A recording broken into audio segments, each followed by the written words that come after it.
Oi, eu sou a Dona Rita e esse é o meu canal. No vídeo de hoje eu vou fazer com vocês a correção do Plano de Estudo Tutorado de Língua Portuguesa do 7º ano do Ensino Fundamental, volume 2 de 2021, semana 3. Vamos lá?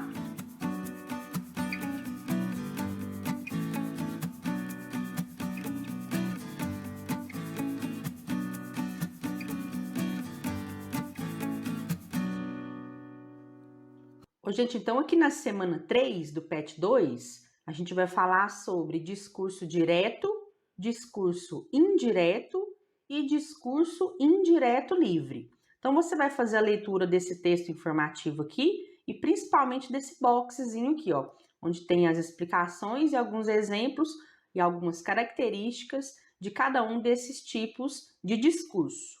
Discurso aqui, nesse caso, significa a forma com que as falas de personagens aparecem dentro de textos narrativos. Se elas aparecem inseridas dentro da fala do narrador ou se elas aparecem separadas, inclusive pontuadas de uma maneira diferente, de forma que o leitor consegue perceber onde é fala do narrador e onde é fala do personagem. Então, o discurso direto é aquele no qual o narrador reproduz as palavras de outra pessoa ou personagem. E a gente nota a presença de uma certa pontuação específica para demarcar a parte que é a fala de um personagem. Então, para marcar a fala do personagem, o autor utiliza 2 pontos, travessão, aspas, além de alguns verbos que a gente chama de verbos de elocução. Por exemplo, então o personagem disse, então o personagem falou, então o personagem sussurrou. Então são esses verbos que anunciam a fala de um personagem. Já no discurso indireto, o interlocutor diz o que a outra pessoa ou personagem falou e ele o faz com as suas próprias palavras. Então, o narrador mesmo é que conta o que o personagem teria dito. Ele não faz um outro parágrafo, não apresenta 2 pontos e travessão para demarcar que a fala seguinte é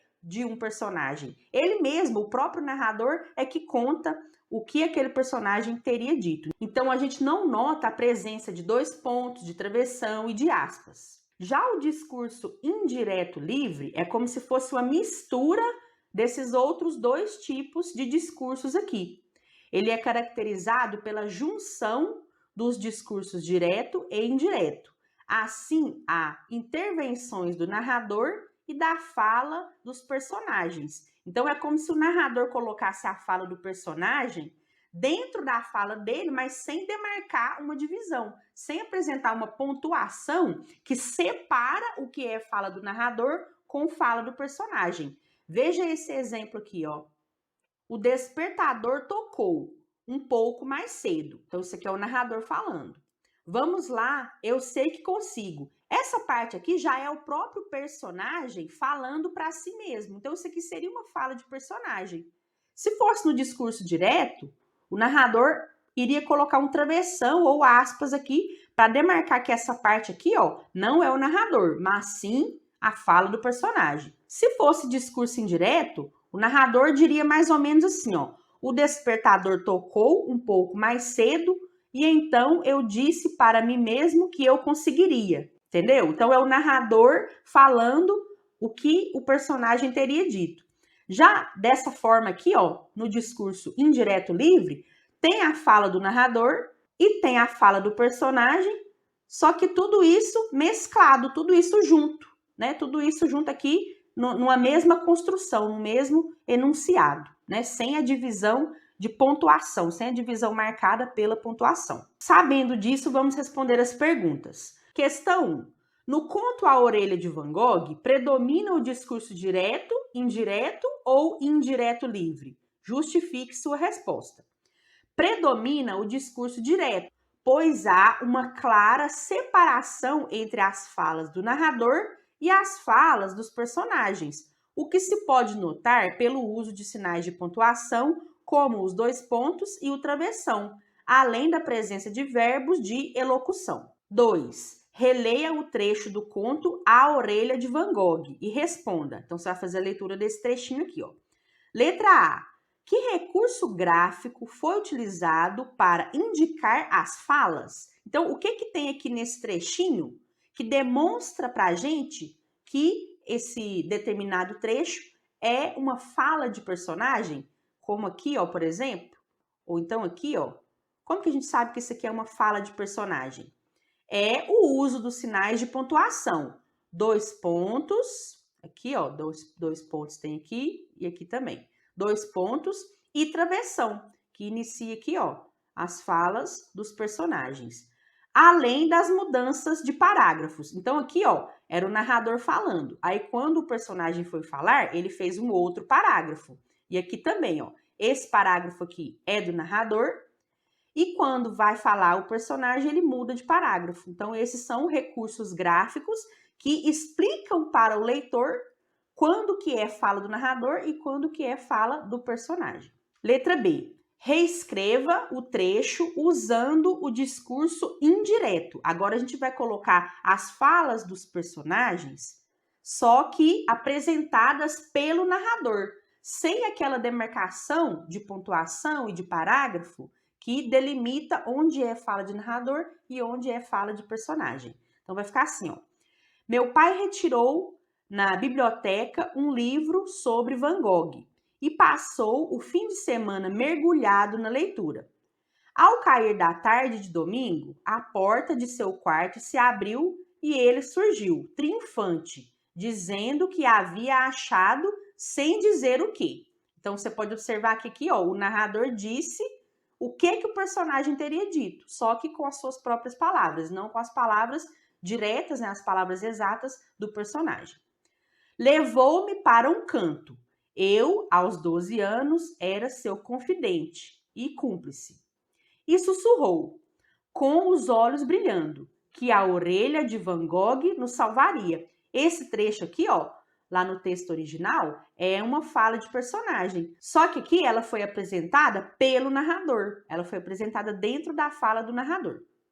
Então vai ficar desse jeito aí. Tira um print para você copiar depois. Questão 3. Sobre o discurso indireto, é correto afirmar exceto. Então você vai marcar a informação que não está de acordo com o significado do discurso indireto. Então você vai marcar a letra C. No discurso indireto, as personagens são conhecidas através de seu próprio discurso, ou seja, através de suas próprias palavras. Isso é falso porque isso acontece no discurso direto. No discurso indireto, os personagens são conhecidos através daquilo que o narrador conta sobre eles, e não através de suas próprias palavras, de suas próprias falas. Então, o exceto aqui, ó, é a letra C. Questão 4. Leia os trechos abaixo e enumere de acordo com o discurso utilizado. Se for discurso direto, você vai colocar 1, discurso indireto 2 e discurso indireto livre 3. Então, é o seguinte, aqui na letra A você vai colocar que é discurso direto, número 1, porque existe aqui uma clara presença de sinais de pontuação que demarcam as falas, os turnos de fala dos personagens. Então, como há a presença aqui dessa pontuação, você vai falar que é discurso direto. Já na letra B, está dizendo assim, ó, engrosso a voz e afirmo que sou estudante. Então, é o próprio narrador contando o que o personagem, que é ele mesmo, teria dito naquele momento. Então, isso é a presença do discurso indireto. Então, você vai colocar número 2, que é o narrador contando o que o personagem teria dito. Então, na letra B é 2. Na letra C é o seguinte, nós vamos colocar que é discurso indireto livre, ou seja, esse número 3 aqui, ó. Por quê? Esse trecho todo é a fala do narrador. Porém, no trecho marcado de verde, esse trechinho aqui, ó, que eu marquei de verde, quem está falando é a menina. E essa fala foi introduzida no meio da fala do narrador, sem a indicação clara de que se trata da fala de um personagem. O leitor percebe isso por meio do contexto. Portanto, podemos considerar como um exemplo de discurso indireto livre, embora tenham sido usados os apóstrofos, que são esses sinaizinhos que foram colocados aqui no início e no final desse trecho, para delimitar a fala do personagem. Então, todo esse trecho aqui é o narrador contando. Só que no meio dessa fala aqui do narrador, ele mesmo, o próprio narrador, coloca o que teria sido a fala de uma menininha lá sobre a relação dela com a neve.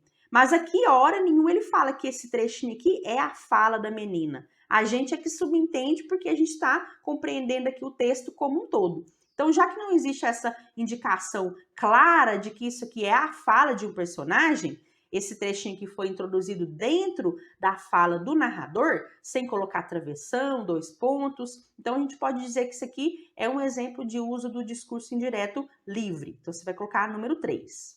E na letra D, você vai marcar que é 2, que é o discurso indireto, porque aqui, ó, na maior parte desse texto, é o narrador que está contando o que os personagens fizeram e o que os personagens teriam pensado e falado. Com exceção desse trechinho aqui, ó. Quanto é que você quer? Nesse trechinho aqui existe a presença dos 2 pontos para demarcar uma diferença entre a fala do narrador e a fala do personagem. E foi utilizado aqui também, ó, o apóstrofo e as aspas finais aqui, ó, para demarcar que isso aqui, na verdade, é a fala de um personagem, é o marido aqui da personagem que está falando, né? Então, principalmente pelo fato de existir esses 2 pontos aqui, ó, que fazem a diferenciação, a distinção, a separação entre a fala do narrador, que é a maior parte do texto, e essa pequena fala aqui, ó, do personagem, porque existe essa divisão, essa distinção, a gente pode dizer que nesse trechinho aqui existe a presença do discurso direto, tá? Mas, analisando no geral, a maior parte desse trecho aqui é com discurso indireto, né? Onde só o narrador está presente e contando o que os personagens teriam dito e pensado. Então, você vai marcar aqui número 2. E para finalizar, eu quero só fazer uma observação sobre essa imagem aqui, ó, essa espécie de mapa mental que o Pet colocou para vocês memorizarem, para vocês se lembrarem o que é discurso direto, discurso indireto e discurso indireto livre. Ele colocou aqui, ó, 3 exemplos que seriam os exemplos de cada um desses tipos de discurso. Então, ela disse, abre aspas, ai, é um exemplo de discurso direto, porque há diferenciação entre a fala do narrador e a fala do personagem. Ela disse que doeu, é o narrador contando o que a personagem teria dito. Então, é um exemplo de discurso indireto. Agora, no trecho, ela sentiu dor, que foi colocado aqui como exemplo de discurso indireto livre, é aqui que está o erro. Por quê? Nesse trecho aqui, ó, não existe menção à fala de personagem, não existe referência à fala de uma personagem. Então, aqui não tem nenhum tipo de discurso, não tem discurso direto, indireto, nem indireto livre, não. Porque aqui é só o narrador contando o que aconteceu. Não existe a presença aqui, ó, da fala de um personagem, nem direta, nem indiretamente. Na verdade, um verdadeiro exemplo de discurso indireto livre, nesse contexto, poderia ser o seguinte, ó. Isso não é um exemplo de discurso indireto livre. O Pet errou. Ela sentiu dor é simplesmente um trecho de um narrador. Um exemplo de discurso indireto livre, nesse contexto, poderia ser: ela estava tomada pela dor. Ai, ai, ai, se contorcia. Então, você pode ver que aqui é o narrador falando e no meio da fala do narrador, sem que eu coloque travessão, 2 pontos e nem aspas, a personagem disse alguma coisa, ela disse ai, ai, ai. Só que isso aconteceu dentro da fala do narrador, sem essa distinção, sem essa separação entre o que é fala do narrador e o que é fala de personagem. Então, isso aqui sim seria o exemplo de uso de discurso indireto livre, tá bom? Então, isso aqui é só uma explicação para vocês não se confundirem aqui, porque nesse caso aqui o Pet errou, tá bom? Então é isso, pessoal. Essa foi a correção da semana 3 do PET 2. Espero que vocês tenham gostado. Deixem o seu like, curtam, comentem, compartilhem bastante para me ajudar, se vocês puderem. E a gente se vê nas próximas correções. Beijo, tchau!